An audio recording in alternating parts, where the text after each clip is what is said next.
Satakshi, Sam, police, ये सब क्या है? और आप लोगों ने सैम को क्यों पकड़ा हुआ है?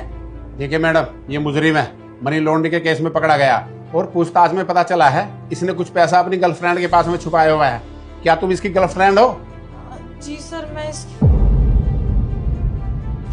तू गलती से मत बोल दो कि तू उसकी गर्लफ्रेंड है, नहीं तो पुलिस वाले तुझे भी लेकर जाएंगे साथ में। लेकिन वो लोग मुझे क्यों लेकर जाएंगे? मैं उसकी गर्लफ्रेंड हूँ तो गर्लफ्रेंड ही बताऊंगी ना। उस पर मनी लॉन्ड्रिंग का केस लगा है, थाने और कोर्ट के चक्कर काटने पड़ जाएंगे तुझे, और हो सकता है कि पैसे भी देने पड़े। अगर तूने बता दिया ना कि तू उसकी गर्लफ्रेंड है तो बहुत बड़ी प्रॉब्लम हो जाएगी। प्लीज मना कर दे कि तू उसकी गर्लफ्रेंड नहीं है। यार ईशू, तू नहीं समझ रही मेरी बात। कैसी बात कर रही है? मैं झूठ कैसे बोल दूं? मैंने उसके साथ शादी तक का सोचा हुआ, और तुझे पता है मुझे सैम पे पूरा भरोसा है। भरोसा? तू देख रही है पुलिस वाले खड़े हुए हैं, उस पे केस लगा हुआ है, और तू अभी भी कह रही कि तुझे यकीन है? यार ईशू, लेकिन जानने तो देना एक बार कि ये प्रॉब्लम क्या है। सैम ऐसा बिल्कुल। तू पागल हो गई है क्या? पुलिस वाले तुझे साथ में लेके जाएंगे, तुझे जाना है? तू प्लीज तू जा और मना कर दे। ईशू, तू मेरी बहुत अच्छी फ्रेंड है, लेकिन इस मामले में मैं तेरी एक भी बात नहीं मानूंगी। मुझे सैम की हेल्प करने दे, वो मेरा पार्टनर है, मैं उससे प्यार करती हूँ। चल। हाँ मैडम, बताइए, क्या आप गर्लफ्रेंड है इसकी? जी सर, मैं सैम की गर्लफ्रेंड हूँ। मतलब पैसा आपके ही पास है? देखिए, या तो पैसा लेकर के आओ, वरना हमें आपके घर की तलाशी लेनी होगी। सर, अगर आप मेरे घर की तलाशी ले भी लेंगे ना तो आपको कुछ भी नहीं मिलेगा, क्योंकि मेरे पास कोई पैसे हैं ही नहीं। तो आपको इस बारे में कुछ नहीं पता था? नहीं सर, मुझे इस बारे में कुछ नहीं पता था, और मुझे ये भी पता है कि सैम को भी इस बारे में कुछ पता नहीं होगा। ये इस केस में इन्वॉल्व नहीं हो सकता। मुझे सैम पे पूरा यकीन है। सैम, तुम इस केस में इन्वॉल्व हो? नहीं सताक्षी, मैं कैसे इन्वॉल्व हो सकता हूँ? तुम्हें मुझ पर पूरा भरोसा है ना? और ये लोग मुझे झूठे केस में फंसा रहे हैं यार। मैंने कुछ नहीं किया। ओए चुप कर।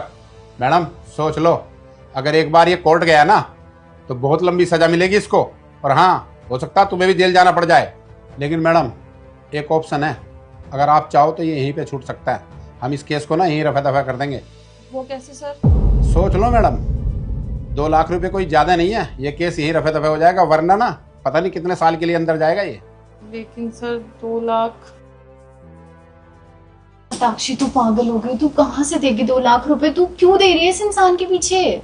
यार, और क्यों नहीं देने? तूने सुना सैम ने बोला वो इस केस में इन्वॉल्व नहीं है। मुझे पूरा यकीन है सैम ऐसा नहीं। साक्षी देख, तुझे बहुत लड़के मिलेंगे, तू इसका पीछा छोड़ और अपनी लाइफ देख आगे। देख सताक्षी, मैं तेरी अपनी हूँ, इसलिए तुझे समझा रही हूँ। तू समझ क्यों नहीं रही है यीशु? मैं उससे प्यार करती हूँ, जीने मरने की कसमें खाई है मैंने उसके साथ, और मैं उसका साथ दूंगी, मैं उसे छुड़ाऊंगी। कहाँ से लाएगी 2 लाख रुपए?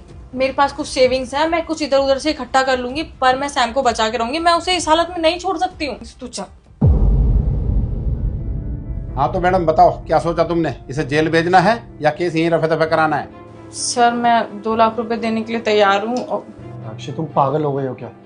इतना बड़ा अमाउंट तुम कैसे दोगे इनको? तुम्हारे पास तो पैसे भी नहीं है। तुम एक छोटी सी नौकरी करते हो, 2 लाख रुपए कहाँ से दोगे? सैम, मेरे पास कुछ सेविंग्स हैं और कुछ मैं इंतजाम कर लूंगी, लेकिन तुम्हें जेल जाता हुआ तो नहीं देख सकती हूँ ना। सर, आप मुझे बताइए कहाँ और कब लाने हैं। अभी मेरे पास कुछ पैसे हैं और बाकी के मैं आपको बाद में दे दूंगी। देखिए मैडम, हमारे पास ज्यादा वक्त नहीं है। फिलहाल आपके पास जितने भी पैसे रखे हुए लेकर के आओ। जी सर, मैं लाती हूँ।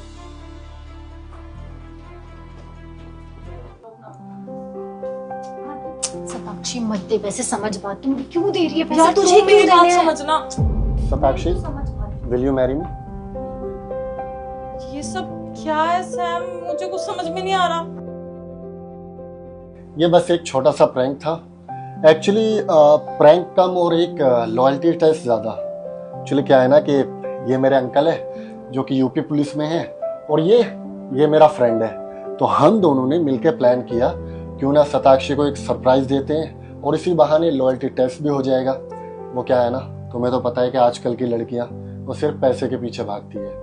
लॉयल लड़की और मुसीबत में काम आने वाली बहुत कम होती है। और देखो, मैंने कहा था ना कि मेरी सताक्षी औरों जैसी नहीं है। वो लॉयल और बहुत ईमानदार और ऑनेस्ट लड़की है, और मुसीबत में हमेशा मेरे साथ खड़ी रहेगी। और देखो, इस टेस्ट में तुम बिल्कुल पास हो गए, इसीलिए मैं तुमसे शादी करना चाहता हूँ। सॉरी यार, ये सब ड्रामा करना पड़ा। सैम, अगर प्रपोज करना था तो सिंपल ही कर देते। तुम्हें पता है मुझे हार्ट अटैक आने ही वाला था, बच गई मैं बाल बाल। चलो कोई नहीं, अब तुम्हारे पास हमेशा एक स्टोरी रहेगी ना बताने के लिए। हाँ, अब जब मेरे बच्चे होंगे ना तब उन्हें बताऊंगी उनके पापा ने मुझे ऐसे प्रपोज किया था। अच्छा, ये लो।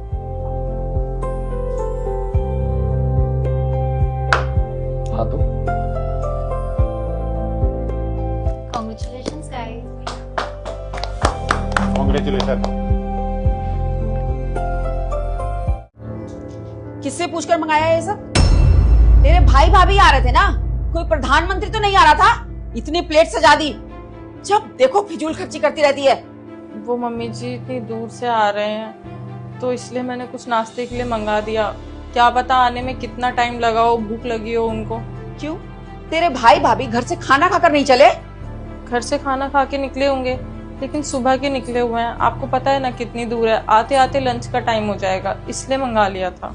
घर में चीनी, चायपत्ती, दूध सब कुछ है ना, उसके साथ तू बिस्कुट दे देती, मिक्सचर दे देती, क्या जरूरत थी सब मंगाने की? अरे मेरा बेटा दिन रात मेहनत करके एक एक पैसे इकट्ठा करता है और तू अपने मायके वालों के पीछे पैसे बर्बाद करती रहती है, फिजूल खर्ची जब देखो करती रहती है। खैर कोई बात नहीं, इस बार मंगा लिया है, चल गया। आइंदा कुछ भी मंगाने से पहले ना मुझसे पूछना, वरना मुझसे बुरा कोई नहीं होगा। ठीक है मम्मी जी, आगे से नहीं मंगाऊंगा।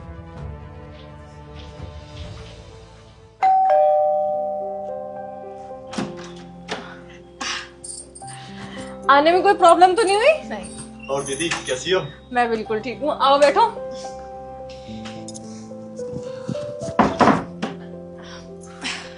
और बताइए कैसे हैं, घर में सब बढ़िया? हाँ दीदी एकदम बढ़िया। वैसे आंटी जी नजर नहीं आ रही, कहाँ है? अभी तो यही थी, मुझे लग रहा है रूम में बैठ गई होंगी। उनको पता नहीं होगा ना कि आप लोग आ गए हो। मैं बता के आती हूँ।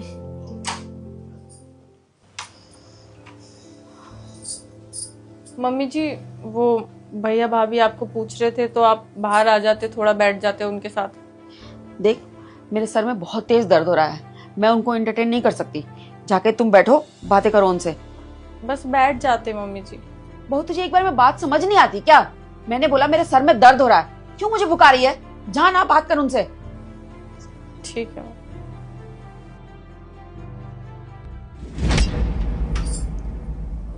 वो बोल रही हैं कि उनके सर में थोड़ा दर्द हो रहा है, तो अभी डिस्टर्ब नहीं करते हैं, थोड़ा आराम करने देते हैं। जाते हुए मिल लीजिएगा। हाँ ठीक है, उनको आराम करने दो। बाकी जीजू कहाँ है? जीजू भी दिखाई नहीं दे रहे। जीजू ना ऑफिस गए हुए हैं, पर मैंने उनको बता दिया था कि आप दोनों आने वाले हो, तो वो भी आ ही रहे होंगे। लो, आ ही गए। क्या हाल है जी, कैसे हैं आप? मैं बढ़िया जीजू, आप बताओ। नमस्ते। बैठो बैठो। अरे शताक्षी, कुछ दिया नहीं खाने के लिए? जूस वगैरह लेकर आओ ना। लीजिए लीजिए। अरे अभी तो आए थे, मैं लगाने वाली थी, इतने आप भी आ गए। अच्छा भी आए थे क्या?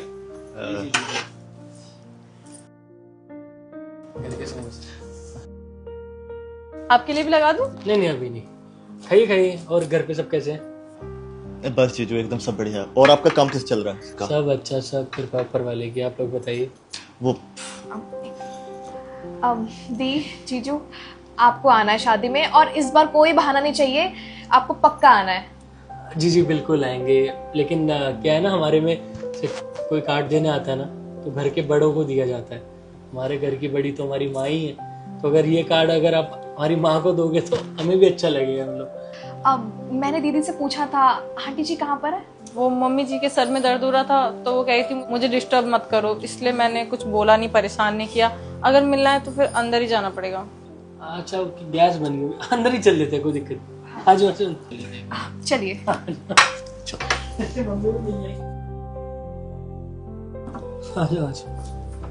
मम्मी क्या हुआ, ज्यादा तबीयत खराब है क्या? नहीं बेटा, ठीक हो जाएगा, अभी हो ही जाता है कभी कभी।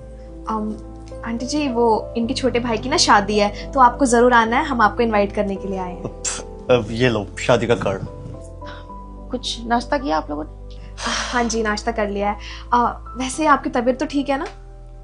हाँ ठीक हो। कोई नहीं, आप आराम करिए, हम बैठे हैं हमारे जरा। नमस्ते आंटी। नमस्ते। चलो ठीक है दीदी, हम लोग चलते हैं। और हाँ, मम्मी शिकायत करे तुम उनको याद नहीं करती, बात कर लिया करो उनसे। बिल्कुल, कॉल कर लूंगी। और हाँ दीदी, इस बार आपको ना एक हफ्ता पहले आ जाना है, मुझे ना कोई बहाना नहीं सुनना आपका। मैं तो महीने भर पहले आके बैठ जाऊंगी। हाँ, ये ठीक रहेगा। चलिए मिलते हैं। चले। मैंने छोड़ के आता हूँ।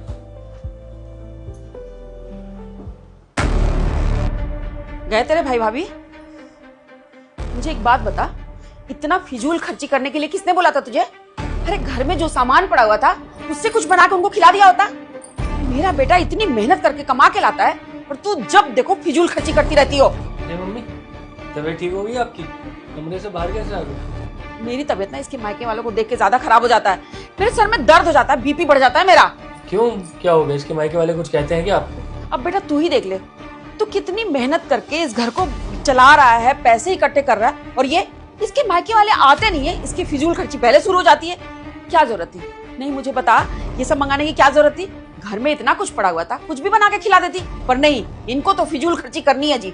अरे तो कौन सा गलत कर दिया? कुछ 200-500 में मैं क्या गरीब हो जाऊंगा क्या? लाखों का खर्चा थोड़ी कर दिया। और वैसे भी आपको तो खुश होना चाहिए कि आपकी बहू इतनी संस्कारी है कि कोई घर में मेहमान आ रहा है उसकी खातिरदारी कर रही है अच्छे से। और ऐसा नहीं है ये सिर्फ अपने घर वालों के लिए करती है, आपकी तरफ से भी कोई आता है ना तो भी ये ऐसे ही करती है खातिरदारी। मम्मी जी उज्जवल सही तो कह रहे हैं, ये तो एक संस्कार की बात होती है ना। अब मुझे आप ही बताइए, वो इतनी दूर से आए थे, अगर मैं उनको चाय पिला के भेज देती तो हमारे घर की क्या इज्जत रह जाती? वो तो यही बोलते ना कि इनके घर गए इतने दूर से सिर्फ चाय पिला के भेज दिया, क्या इनके ससुराल में कुछ है नहीं? 4 जगह बातें ही तो होती। हाँ तो 4 लोगों में बातें ही कर सकते हैं, वो और कुछ नहीं कर सकते।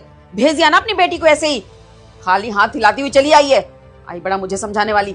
मम्मी किसी ने अपनी बेटी दे दी, अपने घर की लक्ष्मी हमें सौंप दी, आपको और भी लालच है चीजों का? किसी चीज की कमी है आपको? पापा ने कभी किसी चीज की कमी दी, या मैं कभी किसी चीज की कमी होने देता हूँ? घर में अच्छा खाते, अच्छा पीते, अच्छा पहनते हैं, हर एक चीज है हमारे घर में, और किस चीज की कमी है? अपनी ना सोच बदलो थोड़ी। और तुम भी, अगर इनके मायके से कोई आता है ना घर पे, तो तुम भी इनकी तरह नाटक करना और अंदर कमरे में जाकर बैठ जाना, ठीक है ना? उज्जवल, ये क्या सिखा रहा है तू बहू को? मेरे मायके वाले आएंगे, वो पूछेंगे बहू कहाँ है, मैं क्या जवाब दूंगी? ये क्या सिखा रहा है तू उल्टी सीधी बातें? वही जवाब देना जो सदाक्षी ने अपने मायके वालों को दिया था। चलो अंदर आराम करो।